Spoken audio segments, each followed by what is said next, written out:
again thank Charlie. I actually posted the Monday shiur on my Facebook page, and wrote about the excitement of even the first shiur of the new Beit Midrash. I've got a lot of nice notes from that. So that worked out very well. So here's today's topic. It's again a topic like last one. There's so many interesting angles.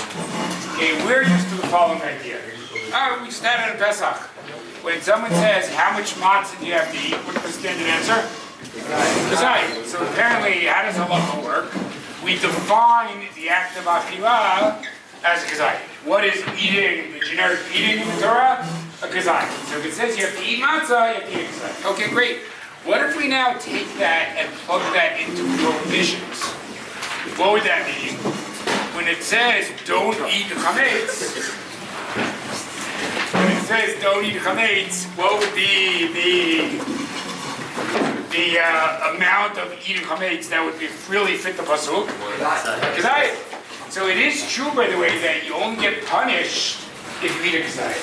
That of course raises the question, wait, does that mean it's okay to eat less than a kezayit, assuming that's assur? Right, so that is a famous topic called Chatzi shiur. Okay, now it is traditional to make a bad rabbinic joke about Chatzi shiur that, oh, I'm giving a short shiur today because it's Chatzi shiur. But okay, now I've got that out of the way, we can go down, get down to business.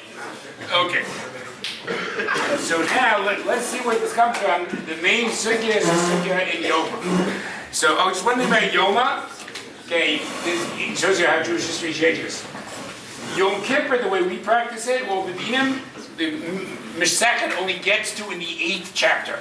Can you tell me why? Like, what's going on in the first 7 chapters? Stuff we don't do anymore? Yeah. So if you think about it, Yom Kippur, more than any other Chag, I would suggest, has been changed by the absence of the Beit Midrash. Right? Because there was this whole avodah with the Kohen Gadol, right? And the Sirah and Azazel, all that's gone. So that is the first 7 chapters, and then the 8th chapter is our Yom Kippur, as it were. That's why maybe somebody did it. Anyone in high school did the 8th parak of Yom? Nobody? I guess not so popular anymore. Okay, but in any case, let's look at the first mission. Okay, so it says, Yom Kippurim assur b'achila v'shita u'v'rchitza. You can't eat, drink, or wash yourself. U'v'sicha, you can't anoint yourself with oils. U'v'nilat sandal, you can't wear leather shoes. And we don't have relations with your spouse. Okay, now, who knows, what is the traditional term? How many Inuyim are there on Yom Kippur? 5, good. We talk about the Chamisha Inuyim. Here, I think, tell me if I'm wrong, I think elementary school teachers do something very clever. Okay, it's known as the Chamisha Inuyim. On the list I just read, how many were there? 6. So why is it the Chamisha Inuyim? Very good, very good. All right. So the real reason is, eating and drinking are 2 sides of the same coin. That's one category. But now we do something very clever. Let's say you're in 3rd grade and you don't want to talk about sexuality. So what's your move? Oh, there are 5 Inuyim. Achila, shtiya, rechitza, sicha, nilat sandal. Okay, and you do that? Okay, so I think it's pretty clever. I know who's decided that. That's like the classic Jewish elementary school move. Okay, but the reality is that achila and shtiya are one category, and that's why there are 5 of them. Okay, so what the Mishnah say, it is assur to do any of these 5 things. You can't eat on Yom Kippur. But now there was a question. Assur, anush karidu. Assur doesn't convey how bad it is. Assur just says you can't do it. Let's say you get karet. What's the claim? Why do you use the word assur rather than chayv karet?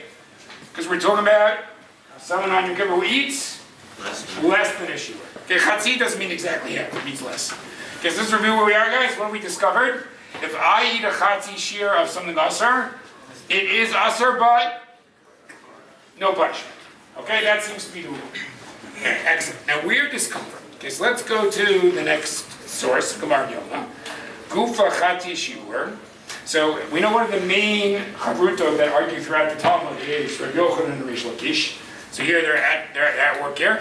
By the way, how are they related to each other? Brothers-in-law. Remember that famous Agadah that Reish Lakish marries Rav Yochanan's sister? Okay, so here we go.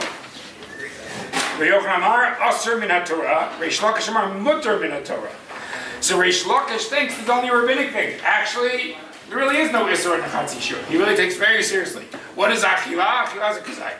But Rav Yochanan says it's biblically assur. So where did Rav Yochanan come from? Oh, I should recognize we have a wonderful Bulgarian mayor in the back. Okay. By the way, I'm going to warn all your parents or something. Okay, this is a good wording. Okay, I think the first guy was Max Koffler. Max Koffler was in yeshiva, and he wanted to go to the army. His parents were adamantly against it. So they made a deal that Max would go to Penn first, and if he still wants to go after he graduates, then they'll let it be. Okay, and what did the parents think, of course? By the time he graduates Penn, he's not going to go to the army anymore. Guys, that was a bad strategy because it didn't work. He did go to the army. Okay, so apparently it is possible to go to the army after college, and since Max, a number of people have done it, including Yoni Mac. Okay, but Yoni, he did not have such a deal with his parents, so that was a separate story.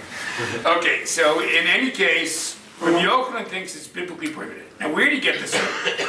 So let's read very carefully. Rabbi Yochanan assur in the Torah, Kevan dechazi litztarufe assur klali. So here he has a svara. What would those two words mean? Chazi litztarufe. Okay, now chazi can mean to see, but it's a little bit like the Hebrew word ra'ui. Not just to see, but to be fit or appropriate. So it's fit, it's liable for itztarufe. Combined. Good, combined. Okay, you guys okay if we do a little grammatical tangent? First grammatical tangent of new base? Okay, so I don't know why, but in Hebrew, when you conjugate a verb with its tzadi to the infinitive, it's easier if you add a T sound. You ever know that? We do that all the time. Because, for example, there's a good one. What's the root of litztarufe? Tzadi, reish pei. Yet what happened? Somehow that T sound got in there, right? Litztaref. Anyone know another example of that phenomenon? Okay, good. So apparently, Yitzi, very good. Okay, guys, Yitzi is amazing. Despite his Hasidic background, he knows some Tanakh and Hebrew. Very impressive. The Hebrew's even more surprising. Okay, but notice it's not just a tzadi. Tzadi is just a good example. Okay, listakel is a good example. Okay, another tzadi example. Oh yeah, hitpalel is a good example, right? Many of you know the actual root of tefillah is pei lamed lamed. And yet, what happens? You don't say lefalel, you say litpalel. Actually, might be for other reasons, but okay. Wait, I have another tzadi example. Here's a good one. Excellent. How do you say in modern Hebrew, I'm sorry? Ani. Okay, what's the root? Tsar, right? Tzadi ayin reish. You say ani mitzvah. Okay? We're good? Okay, great. So now, what's the problem with the Chatzi Shiur according to Rav Yochanan? Every Chatzi Shiur could become a Shiur. It is ra'ui to be mitzaref to another Chatzi Shiur. Now, I'm going to give you one way to read that, but we'll see that in a second. One way to read that is like a fence. You know, what are we afraid of? Well, once you eat half, you're halfway to doing the whole thing. Okay, we got that? So that sounds like Rav Yochanan has a svara. Every half could lead to all, therefore it's assur min Torah. Okay, let's read a little bit more Gemara. Reish Lakish mutar min Torah achila marachman v'lek. He says, no, if the Torah says you can't eat till you eat kezayit, you're not eating. Ein tvei Rav Yochanan Reish Lakish. Now Rav Yochanan has a source. Ein li'er kol sheyeshnu ba'onesh yeshnu b'asara. Koi v'chatzi shiur, ho v'einu ba'onesh yachol einu b'asara. I might think you don't get punished, you're not assur. Talmud Lomar kol chilev. So what does this source seem to indicate? Why do I know that Chatzi? All right, Gordon, can you hear me?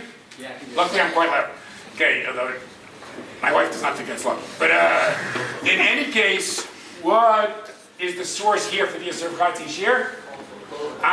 Which word, of course, is crucial? Kol. Excellent, guys. Right. Every time the Torah says kol, usually you only use that word if you want to be inclusive. You're trying to include something. So what's the claim? I would have thought only a shiur is assur. But since it says you shouldn't eat kol chelev, that indicates even a Chatzi Shiur. Okay, we're good? Now comes the topic I'm very, very fond of, because I like rational thinking and logical reasoning. You'll see what I mean in a second. Okay, what do we have now? We have both a pasuk and a svara, right? What emerged this point? Why does Rav Yochanan think Chatzi Shiur is biblically assur? You can either answer because it says in the Torah, kol chelev, or you could say because of this rationale called chazmitz derufei. Now, what is the nature of the relationship between those two things? So I'll tell you why I like this, what I just mentioned, because someone might think once you have a pasuk, you can draw human reasoning. Human reasoning is irrelevant. Let's just go with the pasuk, we're good to go. But I'm going to argue that it never works that way. You always need some combination of the pasuk and human reasoning. You'll see what I mean right now. Okay, so let's go please to source. Let's go with source 5, the Tosefet Yom Kippur. Okay, he says, I can deal with Tosefet's question. The Zuinu Kushya, meaning Tosefet's question was, why do I need both? Why do I need both Kol Chela plus Chazlit Zerufei? Why isn't that a question?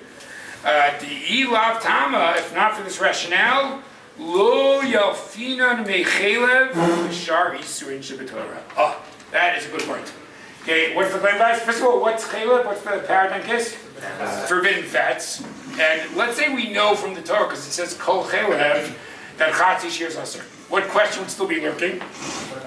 Excellent.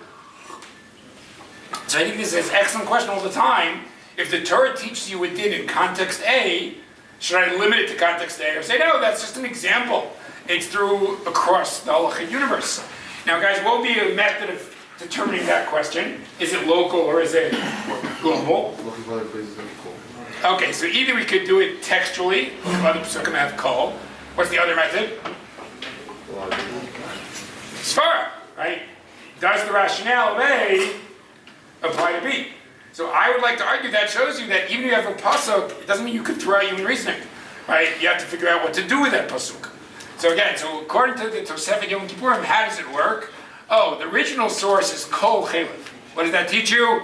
You can't even eat a Chatzi shear. How do we know to apply that to pork and nevela and the like? Because the svara of chazlit treif equally applies.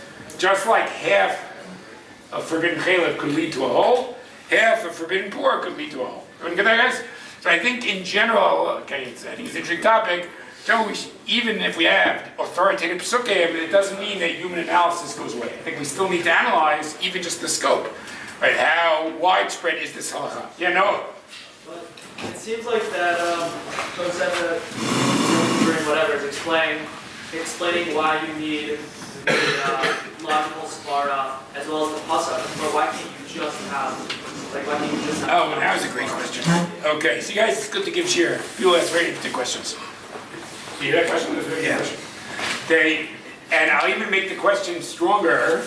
Okay, there's a Gemara in Baba Kama and Mem Vav that says, here's the source for the following rule. Okay, yeah, this is good general knowledge, guys. There's a rule called Hamotzi Mechavero Alav Haraya. What does that mean, Hamotzi Mechavero Alav Haraya? If you accuse someone, you have to give proof. Okay, excellent. Let's say I have a debate with Gabe about whose water bottle this is. Okay, but since he's in possession of it, the burden of proof is on me. Okay, Hamotzi Mechavero, you're trying to extract something for your friend, you have to prove it. Alav Haraya. Okay, great. So that's a very important principle in Jewish monetary law. But then, I guess a little similar to what we say in English, right? Possession is 9/10 of the law, right? That's what they say. Okay, but in any case, the Gemara says, here's a pasuk that teaches you that. And if I recall correctly, I'm pretty sure I do. The Gemara then says, Lama likra svaro. What would it? Isn't that amazing? Let me think. Sure, I'm right. Pretty sure, right? What would you say, guys? What's the question there? Lama likra svaro? Why need a pasuk? So that exactly is Noah's point. Apparently we take some svara so seriously. Once you have a svara, you don't even need, there it is, exactly. You don't even need a pasuk. So Noah has a very clever question, which I'm not going to answer anyhow, which is, mostly because I'm not sure what the answer is, but Tosfos and all these Mefarshim are explaining, even given the pasuk, you need the svara. Noah's claiming that, if you have a svara, maybe you don't need the pasuk. Excellent question. No, I have a little bit of a not such an exciting answer. I wonder if the answer is the svara is not 100% compelling. And therefore, that's probably the answer actually, even though it's not so exciting. So without a pasuk, we wouldn't say it, but once we have a pasuk, then we plug in the svara. I think that's actually the answer. Okay, we do that? Okay, great. One other side point, then move on to another thing. Here's the side point.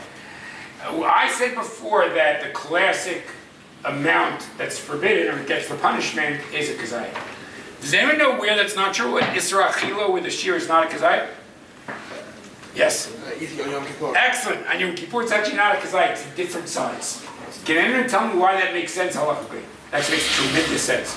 Why is it Yom Kippur this year is different? Noah. So the thing with what Rish Lakish was worried about with if you have this amount of food, you'll, or the Rish Lakish, the rabbi was worried about this, if this amount of food, you'll come to eat the full amount.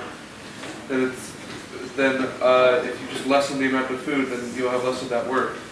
Okay. Akiva, before you answer, Akiva, did anything happen in the world of entomology over the break?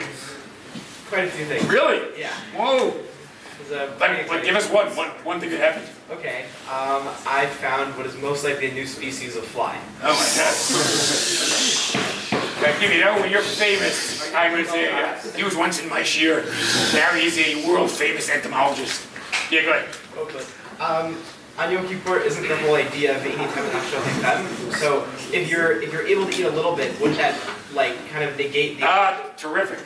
Guys, what did we say before? Kezayit is the default interpretation of which verb? Akila.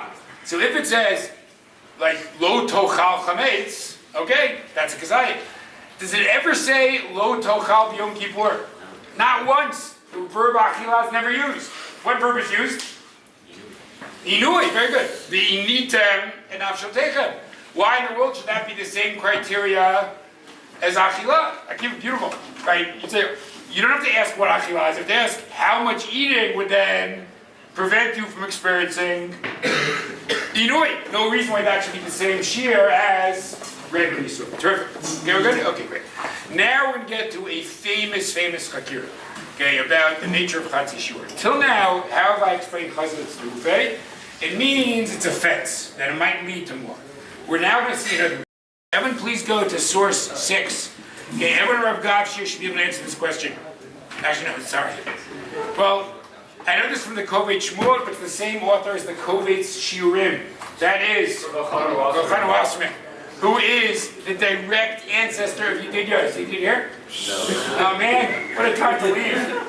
Right, poor guy. Okay. So you guys, you never can tell if any of my tangents might make you think about it. You don't leave Shirkoli. Okay.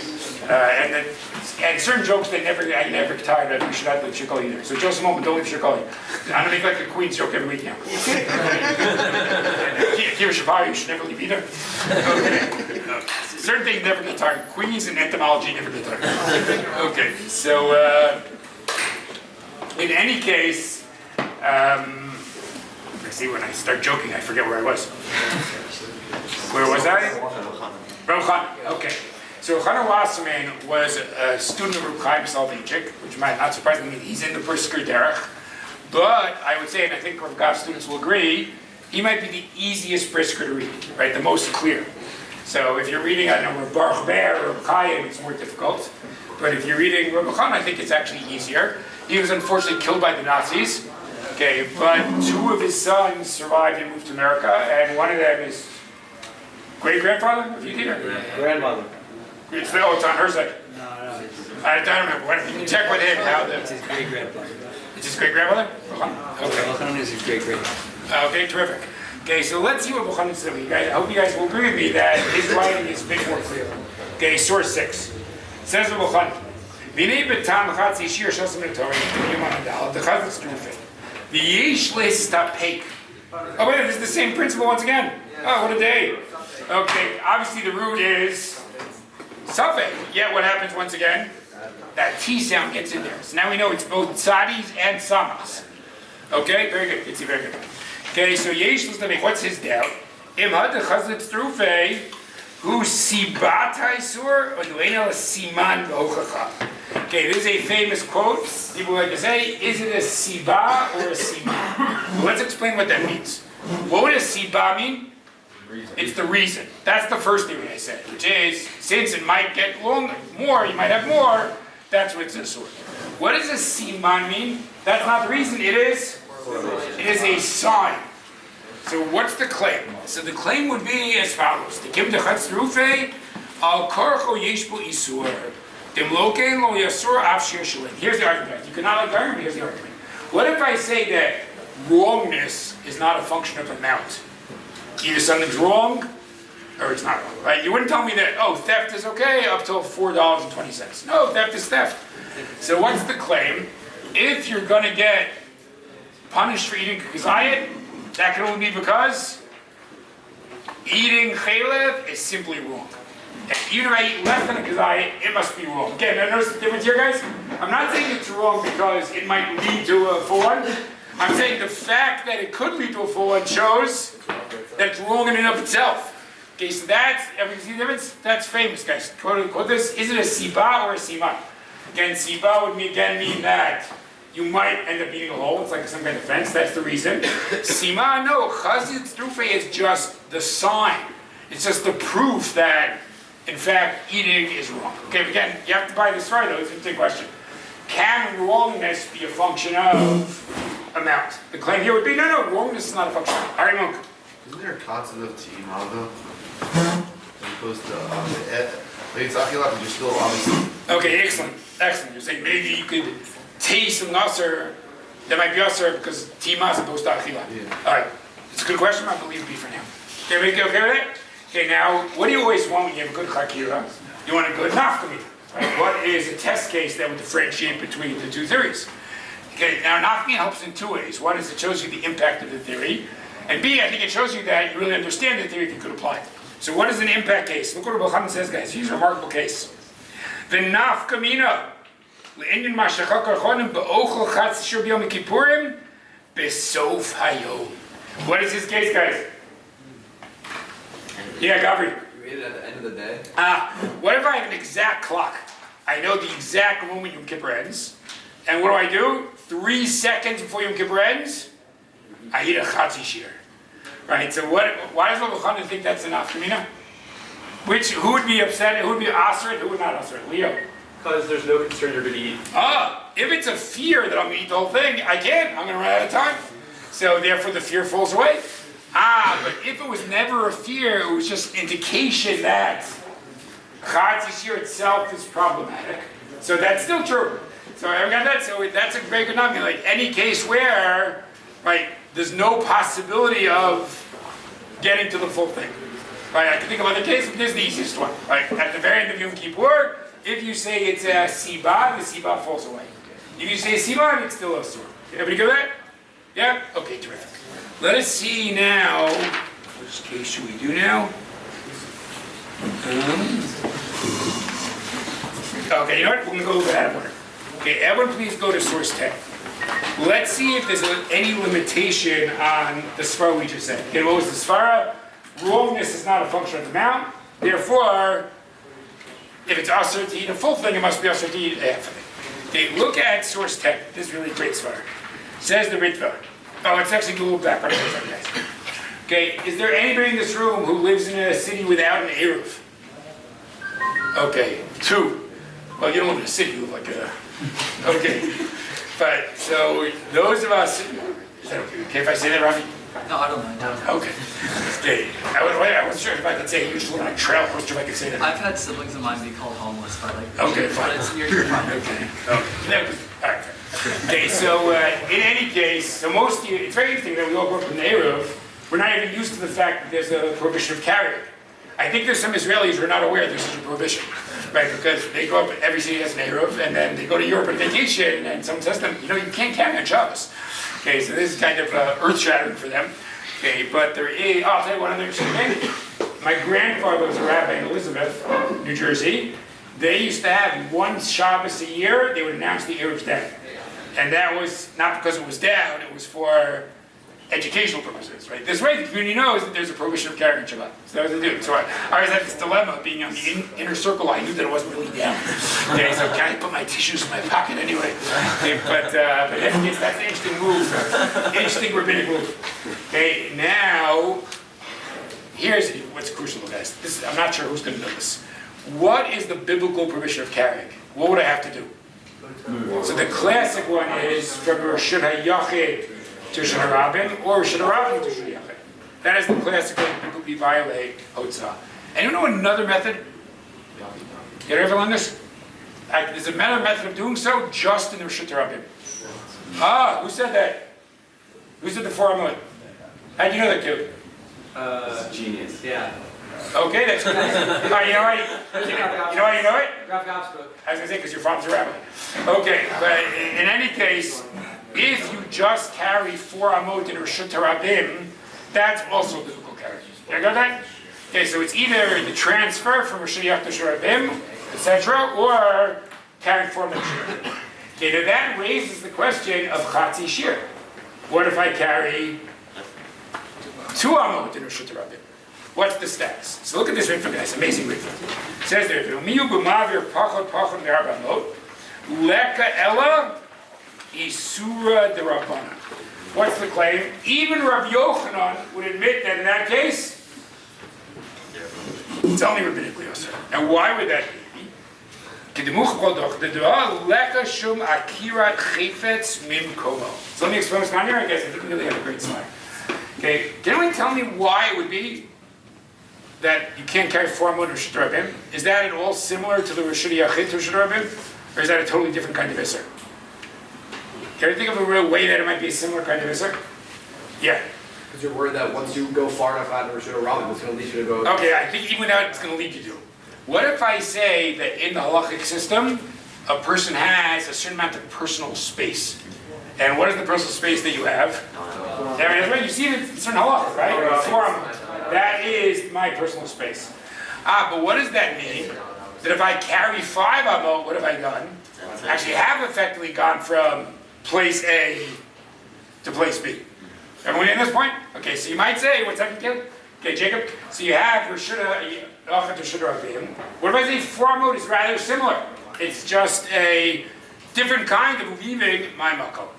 Wait, but if that's true, guys, what happens when I carry something 2 amot? You might cut it. So if it's a fear of I might finish it, okay, it should still be assur. But what if I say the inherent fact that if it's assur for 4, it must be assur for 2? Does that still hold up? No. Here we go, guys. It might be true that sometimes in life, problematic action is not a function of amount. What if I say there are other cases in life where it absolutely is a function of amount? I'll give you a great sports analogy. Actually, it's not great, just a sports analogy. Okay, let us say I say hitting a home run is great. Okay, so if I hit the ball 400 feet, it's a home run. Okay, does that mean that if I hit it 200 feet, it must also be good? No, it doesn't work that way. Okay, why does it not work that way? Because there's a threshold. Till I pass the threshold, I haven't done anything. Okay, sometimes life is like that, right? There are cases in life where half is meaningless, right? Until I get to the whole, right? Nothing has occurred. What if I say that carrying is like that, right? What makes carrying? That I went from Reshut A to Reshut B. Well, guess what? If I carried something 2 amot, I didn't do half of the assur. I actually did 0 of the assur. Okay, so now we have an interesting thing. Okay, just reviewing, they'll take comments. We had a chakira, is Chatzi Shir fence, because you might come to more, or does it show that it's inherently assur? We now have 2 interesting test cases, right? We had a case of the last minute of Yom Kippur, and now we have, wait, what about a case where there's a threshold you have to pass? So I agree with what Yitzi said before. If you would say it's just a fence, the fence is still in place. You have 2, you might go 4. But if you say about inherent assur, then you could say, no, not in this case. Till you pass the threshold, you've not done anything wrong. All right, here we go. Jacob. Are we able to use the personal space example? Because wouldn't your personal dot amot move with you? I knew somebody was going to ask that question. That's an excellent question, and we'll wait for Hilchot Shabbat Shir. Very good question, Jacob. Yes. If we're going to say that your dal amot stays where it is, could you just walk in a circle and your own dal amot forever? Oh, that was extremely clever. Wow, what a clever question. I'm not sure the answer is well. Very good. You guys gave me some good homework. Very clever question. Caleb, where you going next year? I'm not sure. What about dribbling a basketball? What? I'm not sure. He'll still be walking in. No, what'd you say? What about dribbling a basketball? You want to know if dribbling is carrying? Yeah. I don't think so. What about throwing up in the air and catching? Okay, so there is a mission in Shabbos about Zorik. That does come in. Yeah, Zrika would be Yotza. But I can't throw something. Okay, yes, Mendy. What about placing something on the floor, walking around it, picking it up, placing it? Like, Okay, so did anybody hear this, guys? Let's say you have some kind of real need to transport something on Shabbat. Now, obviously, if it's a life-threatening situation, you would just take care of it, right? But what if I told you that there's something that's super neat, but it's not quite life-threatening? Now, what might you do? Carry it 2 amot at a time. Right, carry 2 amot and put it down and stop, and another 2 amot, because what might I be doing at that point? I'd be avoiding the full-fledged assur. Okay, so now you can see why that might actually be an option. Okay, Yosef. My question is already answered. Okay, everyone good? Any other comments? Okay, that's a great question. I have to look at that. Okay, let us look at a famous Chacham Tzvi. You haven't seen source 12? Okay, Chacham Tzvi was Rav Yaakov Emden's father. Rav Tzvi Hirsch Ashkenazi. The Chacham Tzvi. Oh, I'll tell you why he's famous actually. Do I know why he's famous in terms of Yom Tov Sheni? He holds anyone in Israel in Yom Tov. Yes. I imagine, did anyone in Yeshiva keep 2 days for Yom Tov Sheni? Anybody? You know what's in America then? Okay. So, there's this interesting phenomena. Someone has to write an article about this one day. When I was in Yeshiva at the age of 18, it was much more common to keep 2 days. Okay, but somehow, actually not somehow, for obvious reasons, people decided one day was a lot more convenient. Okay, so now, the most bulk of our community, at least the modern Orthodox community, keeps 1 day. Okay, and I don't know what they're relying upon. So actually, many authorities say you should keep 2 days. But famously, the Chacham Tzvi thinks you should keep 1 day. So all of you who are in Israel this year and kept 1 day, you owe it all to the Chacham Tzvi. Yeah, Caleb. Is he also saying that it is related to 2 days in America? Okay, so one thing, guys, when you make Aliyah and now you're visiting your parents for a Chag in America, okay, everybody agrees actually that you can't do malacha in public, and there's a debate if you can do malacha in private.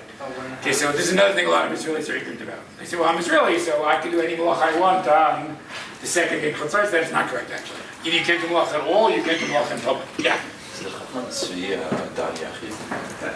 I wouldn't say he's the only one, but he's more of a minority position. It's probably a minority position, but he's not the only one. Okay, so let's see what the Chacham Tzvi has to say about Chatzi Shiur. Again, Chacham Tzvi is famous for his position in Yom Tov Sheni. What is the Chacham Tzvi? This is also famous, guys. Yesh lo ma. Oh, this is great, actually. Next time on the light rail, tomorrow, and somebody's going to name 2 famous Chacham Tzvis, you'll be able to answer the question, actually. Okay, here we go. Yesh lo mar. Deshani isuri achila. The Islam kra the kol chelev. He's talking about Chatzi Shiur. What does he limit Chatzi Shiur to? When do we say Chatzi Shiur? If it's which topic, which category? Machalot assurot. But notice what we have before. I said there's a general question, if the Torah picks one case, is it unique or is it a paradigm? But notice it gets even more complicated, because even if it's a paradigm, what can I then ask? It's an example, but how large is the category? I could say, what does Chatzi Shiur teach you? Every kid thing in halacha, there's a problem called Chatzi Shiur. How does the Chacham Tzvi want to take it? Since the example was chelev, forbidden foods, even my expansion is only assur achila. So certainly, according to the Chacham Tzvi, carrying 2 amot would not be a problem. But when it just be our carrying, here's another example. You know, a nazir can't get a haircut. What's the shear? Oh, this is for you. Okay, you put this down on your smicha. I gave you smicha for haircutting. I will not cut payout or a nazir. Okay, so that'd be funny actually. You should make you a little sign. Okay, if you aren't nazir, I am not serving you. Okay, but so cutting 2 hairs would be the punishment. What if I cut 1 hair? So till now we've said it's assur, it's Chatzi Shiur. But if the Chacham Tzvi is right, no, that's not machalot assurot. There's no issue of Chatzi Shiur. Now here's another svara, also very interesting. Here we go, guys. Let's do a little reading skills. How do I know where the second svara begins? Who give me the key phrase that tells me where the second svara comes in? Who just said that? Who said very? Okay, maybe a copy. Guys, know when a Rishon wants to give a second svara, he often says inami. Inami says here's an alternative approach. So notice that the 4th line is Aleph Nun. Inami yesh lomar. Ta'af b'chol yisur and pachim yishur nami asum in Torah. He has a very interesting, different limitation. Not about which category it's in. When is it assur? Hainu dafka b'osem maseh. What did I do? Some kind of action. Shemach shivo l'oto pachim Chatzi Shiur. This is a great spot. What does he want to claim? There's things that have inherent significance and things that have subjective significance. Like I make it significant. So what would make, let's say I have half a peanut. Half a peanut's not a shear. So for most people in the world, half a peanut's not significant. But if I eat it, apparently what am I showing? Well, if it was so insignificant, I wouldn't eat it. Clearly, what do I think? It does carry some weight. It does. I do enjoy that half a peanut. So my act is what gives the Chatzi shiur chashivut. Okay, good. Now you might say, okay, but in every assur I do an act. Okay? But he cleverly has a case where I don't do an act. Here we go. Aval b'chametz. Okay, why is chametz a good case, guys? What's he talking about? He obviously isn't talking about eating chametz, because that is an action. What if I say it's a problem to own chametz and have it in my living room? So if I have a half a shear, I have half of an Entenmann's donut in my living room, right? And chametz and Pesach comes. What does he point out? I didn't do anything to show I give chashivut to this chametz. Okay, therefore there is no assur of Chatzi shiur. Okay, so this is a very famous Chacham Tzvi. Two potential limitations. Either it's only forbidden foods, machlot assurot, or it is only when I do an action to give it chashivut, which I admit, in most Yisurim, of course, he did an action. But he does have this case where, like Pesach, hard to think of too many other examples. Yitzchak, I'll get to in 1 second. Okay, guys, apparently, Mendy, you good? Okay, guys, Mendy has decided he is part of the Zilberman school system. Okay, so Mendy, you have to take on all the Zilberman chumers right now. Okay. Yeah, let's go ahead. So what do you say that Chatzi is treif only applies to Okay, so Yitzi just made an excellent point, which is, here you really see what I got before, guys, this tension between the pasuk and the svara. Because Yitzi's totally right. I think if Chatzi treif is the driving force, there's no reason that svara should be limited to machlot assurot. Right? Either way, by the way, guys. Either if I say that it's a siman or a siba, I don't see why it should be limited to machlot assurot. So apparently the Chacham Tzvi says there's this tension between the pasuk and the svara. And even though we expand, because the pasuk was machlot assurot, we're still constricted by the context, and it's limited to that pasuk. By the way, all right, this is great actually, Noah, because my answer to his question would also answer your question actually, right? Because you said once you have the svara, who needs the pasuk? But if he's right, we all need the pasuk because otherwise we wouldn't constrict it to machlot. It's a very good question. Very good. Okay, who else had hand up or something else? Okay, great. Now let's see. Do I have time for one more point? Yeah, I do. Excellent. Okay, can you just fill this cold water, please? Okay, last point, guys. We're going to do one more test case, then I'll summarize this year. Here's the last test case. What if someone takes an oath that they won't eat a kezayit? Let's go with me. Okay, I am working on my diet. By the way, two of you said you appreciate my little food suggestions. So may I send you some more? So I discovered yesterday that we're like a minute and a half away from Taco Louise. You guys aware of that? Yeah. Okay, I guess I didn't need to tell you that. Okay. So, in any case, let's say I'm really trying to cut down on cake. So I take a shvua that I won't eat a kezayit of cake. Okay, like today, happy birthday to you, Didier, but I thank you so much. I turned down that cake because I'm keeping to my diet. So let me ask a question, guys. If I take a shvua not to eat a kezayit of cake, should I say there's an assur Chatzi shiur or not? It's actually machloka rishonim. Can you tell me what the machloka might depend on? Should there be an assur Chatzi shiur if I took a shvua not to eat a kezayit of cake? Okay, Elon. Because if you have a Chatzi shiur, then you might end up eating a whole shiur. Okay, terrific. So Elon is totally right, once again. If it's a fence, I'm afraid that half might lead to a whole. So it should be the exact same thing, right? Of course, it should be assur. What might be a svara to say why it should not be assur? Yosef Norman, local London. Because you took an oath specifically not to eat a kezayit, like to eat a shear of cake, and so the line is just, did I break that oath or not? Okay, terrific. Absolutely right. What if we say it's not a siba, it's a siman? What was the argument before, guys? Okay, so now, what if we say it is a siman? So what was the argument? If the Torah is against eating a kezayit of chametz, that can only be because eating chametz is bad. And it would even be bad if you ate half a zayit of chametz. But Yosef's totally right. Why is that not true over here? Because cake is not inherently bad. It's not assur for most people. I generate the assur. But what assur did I generate? a kezayit. So there's no reason in the world that Chatzi shear should be a problem. So we have a number of excellent nafkamino to our chakira. Okay, now take a comment and I'll summarize the shear. Okay. If you took on a personal fast, would that work with all foods? Because it's not like inherently bad for everyone, it's just you kind of made it bad on yourself. Okay, so you want to know, that's a very interesting question. Like, is there any case where I could generate kind of that more inherent objective quality? Excellent question, but I'm going to leave it for now. Here we go, guys. Chatzi shear. You guys are all experts on this important topic. What are the two sources for, okay, first of all, it's machloket. Rav Yochanan thinks it's biblically assur. Reish Lakish thinks it's only rabbinic assur. What are the two possible sources for Rav Yochanan? Either the pasuk kol chelev or a svar called Chatzi treif. Why do you need both according to one of the Rishonim we saw? If I only had the pasuk, I wouldn't know what the scope is. Right? Should I expand it or not? Once this is svar of Chatzi treif, I expand. Then we have Noah's very interesting question. What about the svar without the pasuk?